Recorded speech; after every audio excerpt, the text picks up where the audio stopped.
assistiu o seriado de Chernobyl deve ter reparado que lá no primeiro episódio, quando os bombeiros chegam para começar a fazer as primeiras medidas de ação com relação ao acidente nuclear, eles relatam estarem sentindo um gosto metálico na boca conforme eles se aproximam do reator.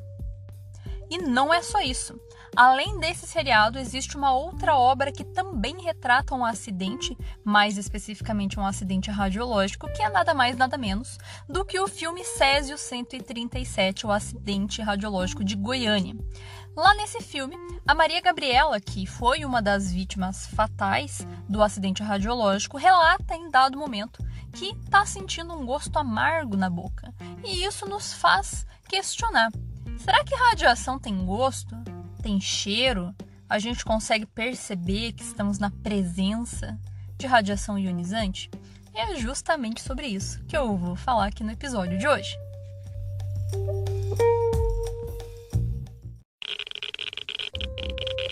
Radiation detected. Red dot.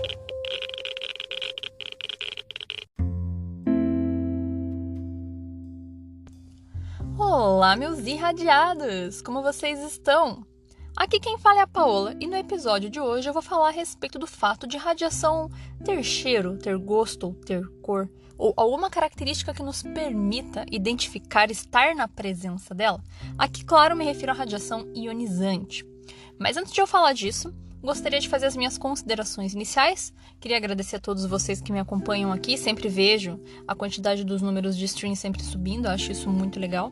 Sempre recebo mensagem de pessoas que me encontram aqui, encontram o podcast e vêm conversar comigo a respeito disso, ou sugerir temas, ou tirar dúvidas, fazer alguma pergunta ou pedir algum material. Então podem sempre entrar em contato comigo. Às vezes eu demoro um pouquinho para responder, mas eu sempre respondo, procuro levar os materiais que me pedem, coisas do tipo. Então só me mandar uma mensagem. Vocês podem me encontrar pelas redes sociais, né, pelo Instagram, @radiaçãoparaleigos, e também no TikTok, que é Radiação para Leigos também, onde eu sempre publico videozinhos relacionados às coisas que eu faço no dia a dia referente a essa parte de radiações. E também respondo muitas perguntas interessantes que me fazem por lá. Inclusive, esse tema de podcast veio do TikTok. Então, né, eu sugiro que vocês me acompanhem por lá, mas se não tiverem rede social e quiserem me mandar um e-mail, podem mandar no radiaçãoparaleigos@gmail.com. Não esqueçam, de quem me acompanha aqui pelo Spotify, de me seguir, né, ativar ali as notificações, né, e me avaliar com as estrelinhas que tem ali em cima. Também queria pontuar, eu já comentei sobre isso em outros episódios, até quando eu comecei a ter a ideia, eu fiz uma pergunta aqui no podcast e me responderam, a respeito de eu ter uma segunda linha de canal de divulgação científica, só que de um jeito um pouco mais técnico, dado que eu trabalho com proteção radiológica. E muitos sugeriram que, para não misturar os assuntos, né, do versão leigos e a versão não leigos, eu criasse uma outra página, e eu criei. Então, criei um outro canal. Esse, na verdade, eu não vou nem fazer como podcast, eu vou fazer como vídeos do YouTube mesmo. Então, lá no YouTube e no Instagram, se vocês têm interesse em assuntos mais técnicos, voltados para proteção radiológica, principalmente, vocês podem me acompanhar por lá também, tá? É só seguir Central de Rádio Proteção. Esse é o nome do canal. Então, eu vou tentar publicar vídeos com uma certa frequência por lá. Não é tão simples quanto gravar um podcast, porque tem a questão da edição da imagem e inserção de conteúdos, e enfim, é mais complicadinho. Mas eu criei, né? Tô dando andamento. O Ivan, que é da Navix, onde eu trabalho, tá me ajudando também com os conteúdos e aparece de vez em quando em alguns vídeos. E a gente tem a intenção de ir tocando dessa maneira. Então, vocês me acompanhem por lá também.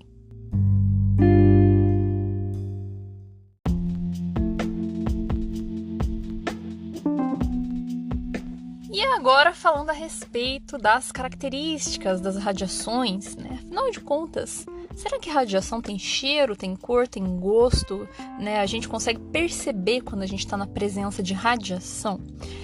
Bom, aqui é muito importante definir que eu estou me referindo à radiação ionizante. Por quê? Porque eu já comentei com vocês aqui em diversos outros episódios que a gente tem vários tipos de radiações diferentes. E a gente tem métodos de categorizar essas radiações. E quando a gente pensa nesse aspecto de energia, é que vem esse nome que a gente chama de ionizante ou não ionizante. E nesse caso, quando a gente pensa em radiação não ionizante, a gente até consegue sim sentir essas radiações. Por exemplo, luz visível é um tipo de radiação não ionizante e a gente consegue perceber a presença dela por meio dos nossos olhos. Radiação infravermelho também, porque radiação infravermelho é calor radiante e a nossa pele tem sim sensores que apontam para a gente aumento de temperatura. Então, por exemplo, para esses tipos de radiações a gente consegue sim perceber a presença delas. Mas como eu disse, eu estava me referindo aqui, né, essa relação aí de ter cheiro, gosto, cor, alguma coisa, pensando nas radiações ionizantes, que é quase sempre as das quais eu falo aqui no podcast, que são as mais perigosas, né? E tanto que ilustrei no começo do podcast a questão da série, do filme lá, onde as pessoas narram que sentem aquele gosto na boca, né? E também tem algumas pessoas que fazem exames de tomografia e falam que sentem um gosto de metal na boca. Só que aí a gente vai ter duas situações diferentes e eu vou explicar para vocês, né? Se sim e não, eu vou explicar tudo. Vocês vão entender com um pouco mais de clareza. Pensando em radiação ionizante, ela não tem cheiro, não tem cor, não tem gosto, não tem temperatura, não tem nada de característica que a gente consiga perceber a presença dela. E tanto isso é verdade que muitos acidentes radiológicos levam tempo para serem percebidos, justamente porque ninguém percebe que está na presença de radiação ionizante. O nosso corpo não nos alerta. Ele só vai alertar a gente depois de se passar alguns dias, quando o nível de radiação é muito alto, porque a gente desenvolve sintomas relacionados à exposição à radiação. Nosso corpo apresenta uma resposta biológica quando a gente se expõe a uma alta dose. E daí, a partir dessa resposta, né, desse efeito, é que a gente pode deduzir que alguém foi exposto à radiação. Tá? Então, exemplificando aqui para ficar um pouco mais fácil, pegando o caso do acidente de Goiânia. Esse acidente, ele ocorreu, né, ele teve um tempo de duração de mais ou menos 2 semanas, tá? Desde o momento da coleta lá da fonte de césio até o momento onde teve o alerta para a Comissão de Energia Nuclear e outros órgãos. E por que demorou tanto tempo para perceberem que esse acidente estava rolando? Justamente em razão da radiação ionizante não ter nada de característica que o nosso corpo nos alerte de sua presença. Entendem? Eles só foram perceber porque depois de 2 semanas estava todo mundo ficando doente. Estava todo mundo passando mal, em virtude de uma condição que se chama síndrome aguda das radiações, que inclusive já tem episódio aqui no podcast, tanto sobre o acidente de Goiânia, quanto sobre síndrome aguda, tá? Mas voltando ao nosso ponto, então, realmente a radiação ionizante não deixa nenhum sinal para nós, nosso corpo não identifica a sua presença. E existe uma razão para isso, tá? Inclusive, até antes de eu falar essa razão, é importante pontuar que essas características da radiação, de não ter cheiro, não ter cor, não ter gosto, não ter temperatura, não ter textura, não ter nada, tem um nome. A gente chama isso de insípido. Então, a radiação ionizante, ela é insípida. Não tem cheiro, não tem cor, não tem gosto, não tem nada. É tipo água, que também, né, não tem cheiro, não tem cor e não tem gosto. É muito parecido. Então, radiação ionizante é insípida. Nós não percebemos a sua presença.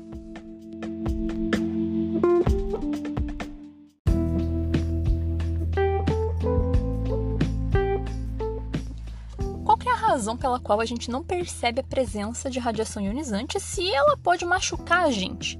Afinal de contas, ela é tão perigosa, como é possível, né, a gente não perceber a presença dela? Especialmente porque, se a gente for parar para pensar até num ponto de vista evolutivo, radiações ionizantes sempre existiram no planeta. Até uma vez me perguntaram isso numa live, eu achei linda essa pergunta, né? Radiação sempre existiu ou foi criada pelo homem?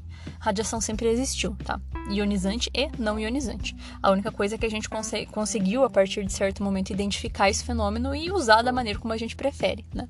Mas radiações, tanto ionizantes quanto não ionizantes, sempre existiram. E, dado esse potencial que a radiação ionizante tem de risco, como assim, né? A gente não percebe que está na presença dela. É porque o que acontece? Radiação ionizante, o mecanismo pelo qual ela age no nosso corpo é por meio de interações físicas com relação aos átomos que compõem as moléculas do nosso corpo. E o que isso significa? A nível molecular, a gente não sente nada. A gente não sente. A gente não sente as nossas células se multiplicando. A gente não sente as nossas células morrendo. A gente não sente as nossas células sofrendo uma mutação no seu DNA. Tanto que é por isso que a gente não percebe quando a gente está desenvolvendo câncer. Quando a gente vai fazer um exame para tentar rastrear, né, geralmente ele aparece quando ele já está grande o bastante para apresentar um efeito clínico, ou seja, te deixar meio mauzão. Mas a nível celular, a nível molecular, a gente não sente nada que acontece no nosso organismo. E por quê? Porque a gente só vai conseguir sentir a partir do nível orgânico. Porque os nossos nervos são feitos de células. Então, como que a célula vai sentir um negócio e não tem nervo nela? E muito pelo contrário, ela é usada para fazer o nervo. Vocês estão entendendo? Já que o nervo é o tecido responsável por dar pra gente a sensibilidade de dor, por exemplo.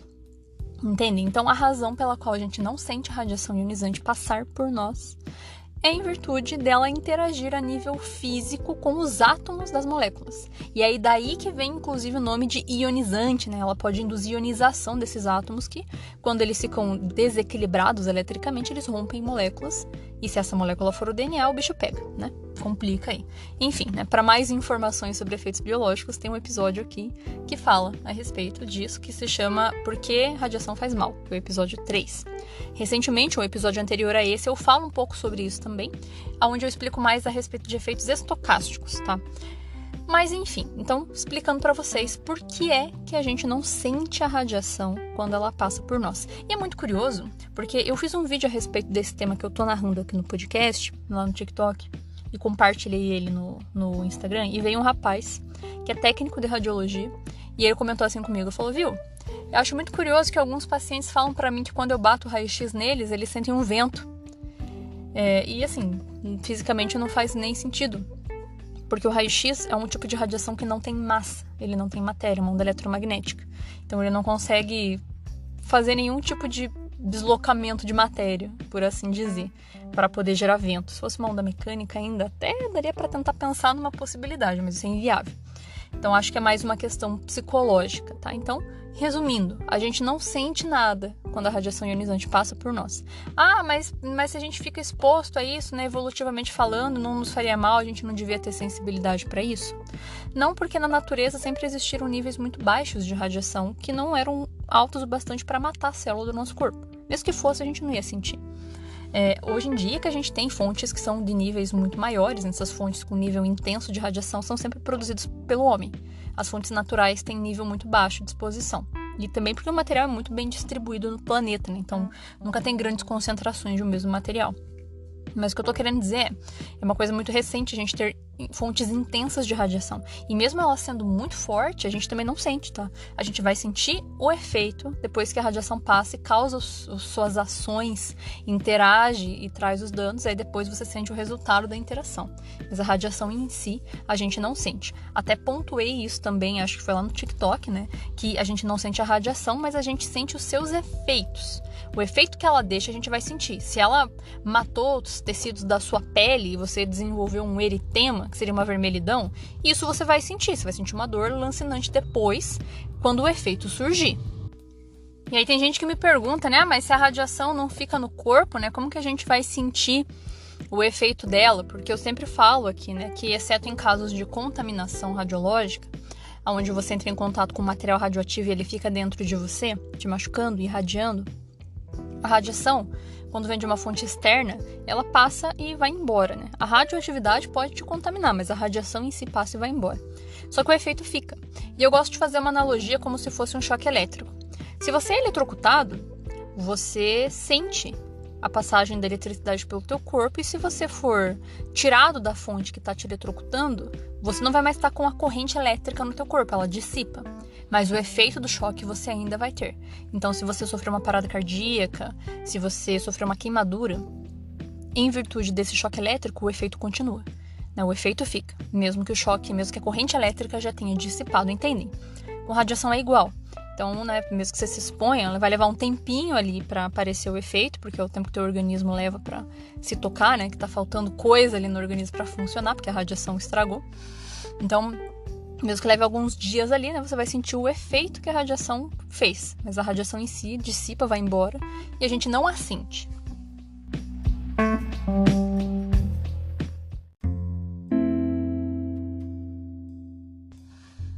Mas aí, então, como que se explica o fato dessas pessoas, desses eventos que eu relatei, sentirem esse gosto metálico, né? Especialmente falando do caso aqui de acidentes. Acidentes radiológicos, que é onde a gente tem, ou nucleares, né? Que é onde a gente tem um registro disso, desse relato de gosto metálico. Com relação à tomografia, já vou explicar, tá? Mas falando agora de acidente radiológico.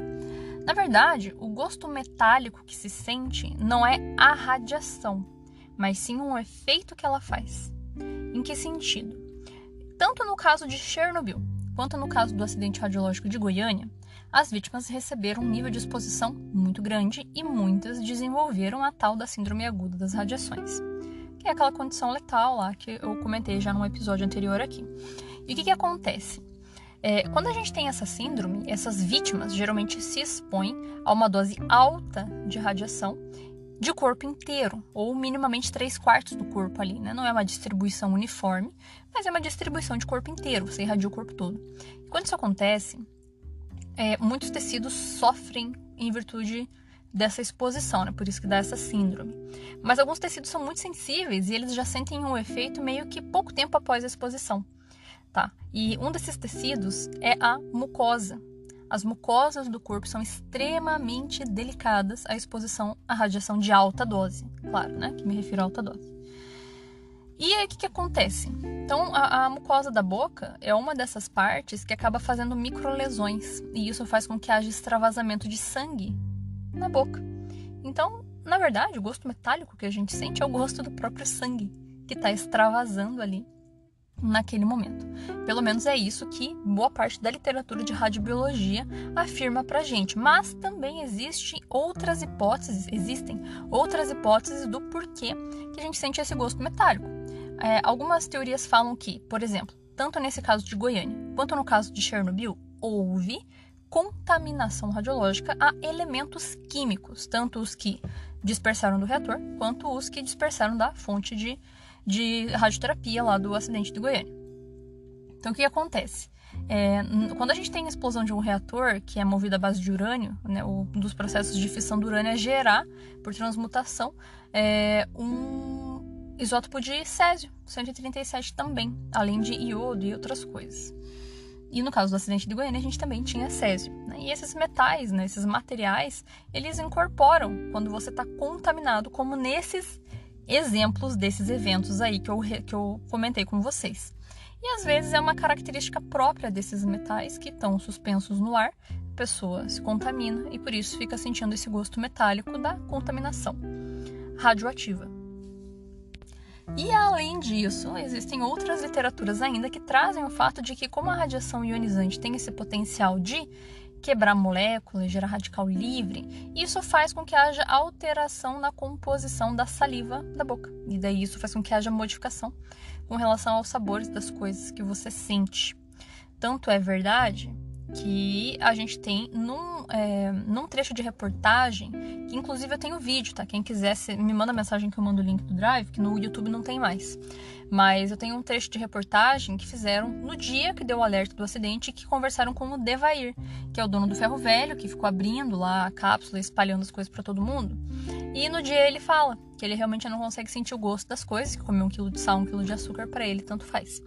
Muito embora eu também acho que não tenha muita relação com a alteração molecular da saliva, mas destruição de mucosa mesmo, né? Que fez ele perder o paladar. Depois volta. Se a pessoa consegue se recuperar, volta. Mas isso é uma característica que, inclusive, não está apenas relacionada às pessoas de acidentes. Tá? Tem uma outra condição onde também existem relatos de pessoas ou perderem o paladar ou sentir um gosto metálico, um gosto estranho na boca, que diz respeito aos pacientes de radioterapia, que fazem irradiação de alguma região que diz respeito às mucosas. Então, trato superior digestivo ali, né, na boca, né, garganta, região cervical, ou onde é o esôfago, se irradia alguma dessas regiões também, relatam sentir uma diferença ali com relação a sabor e gosto metálico, e faz todo sentido com relação a microlesões causadas na mucosa delicada do corpo.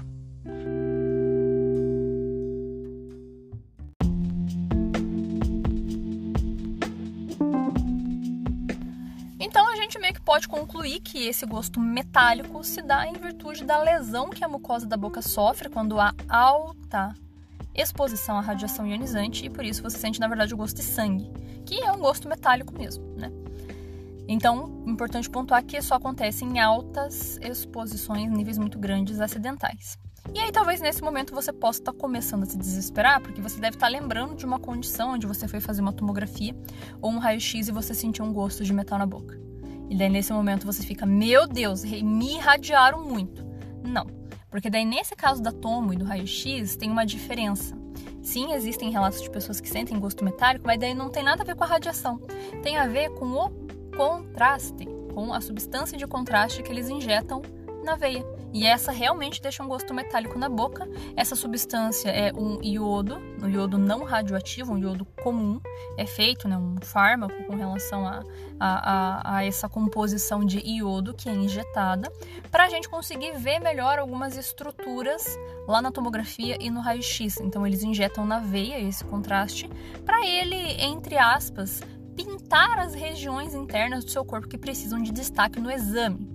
Só que daí esse gosto metálico, daí tem relação com esse contraste. E também tem o fato de ser um metal, e você sentir o gosto dele porque ele está disperso na corrente sanguínea, e também porque ele aumenta a pressão sanguínea temporariamente um pouquinho, e às vezes um pouquinho de sangue extravasa ali pela mucosa também, em virtude desse aumento de pressão, mas pouquíssima coisa, e por isso que tem esse gosto metálico atrelado. E daí, nesse caso de uso de contraste, o gosto metálico não é por alta dose, tá? Porque todo mundo fala, não, porque uma tomografia é 400 vezes um raio-x. Beleza, mas um raio-x é uma fração ridícula de dose, e a tomografia é uma fração muito baixa de dose. Eles consideram intermediário do ponto de vista de proteção radiológica, mas do ponto de vista de radiobiologia, é uma dose muito baixa, tá? Então, óbvio que não é para ficar fazendo tomografia todo dia, a não ser que tenha uma boa razão para isso. Mas vocês entenderam o que eu quis dizer, né? Não é um nível de dose, tipo de acidente que você tem que correr, meu Deus, síndrome aguda. Entendem? Então, são duas coisas diferentes do porquê sentir gosto metálico na boca, com relação a essas ocasiões aí que eu me referi.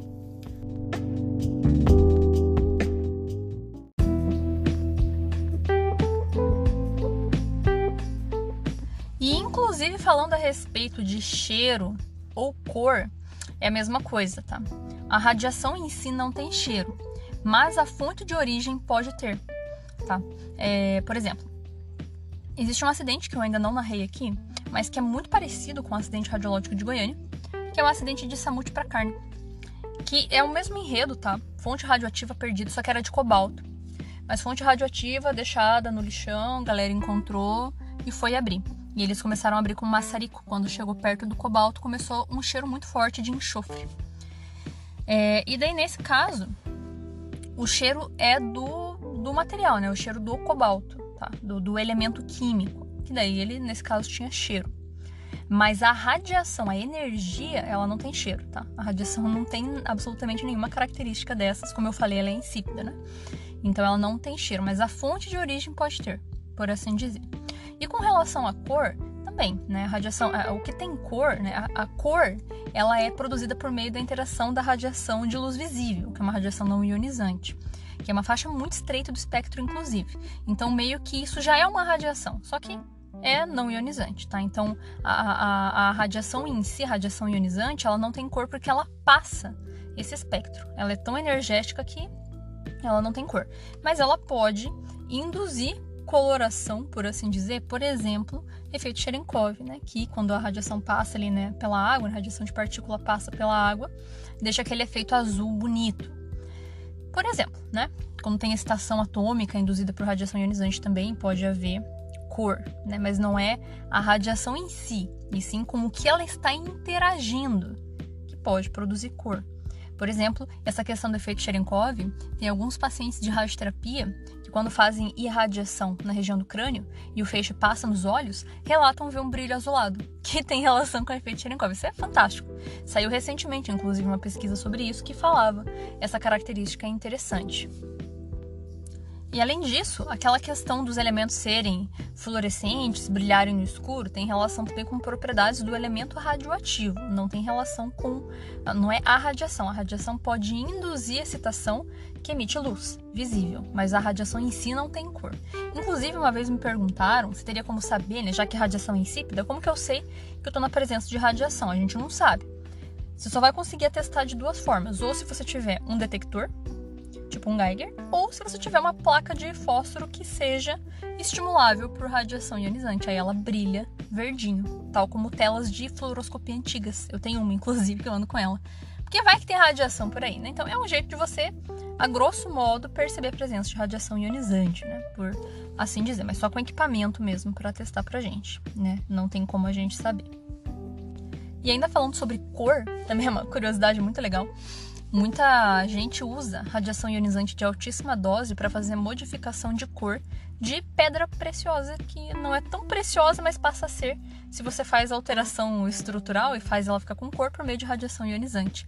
Eles chamam de coloração de gema.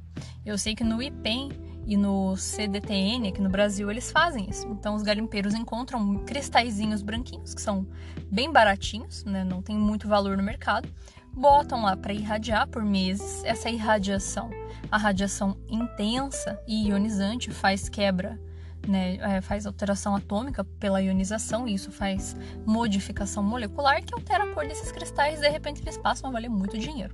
Então é um exemplo aí muito curioso, né, com relação a cores e radiação. Mas então, só para fechar esse raciocínio, radiação ionizante é insípida, não tem cor, não tem cheiro, não tem gosto, não tem nada. O que pode ter cheiro é a fonte de origem, o que pode ter gosto é o efeito que a radiação causa nas nossas mucosas, e a questão de ter cor é se ela interage com algum material que excita atomicamente e faz emissão de luz para voltar ao normal. Mas a energia de radiação em si não tem absolutamente nada de característico, beleza?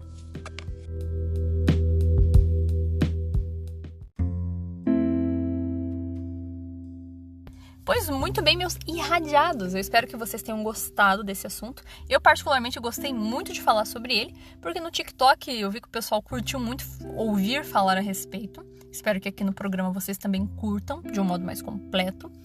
E também porque eu destrinchei mais 1 bilhão de outros assuntos que não tinha nada a ver, mas tinha uma correlação ali, né? Mas que eu espero em algum momento fazer um episódio exclusivo sobre cada um.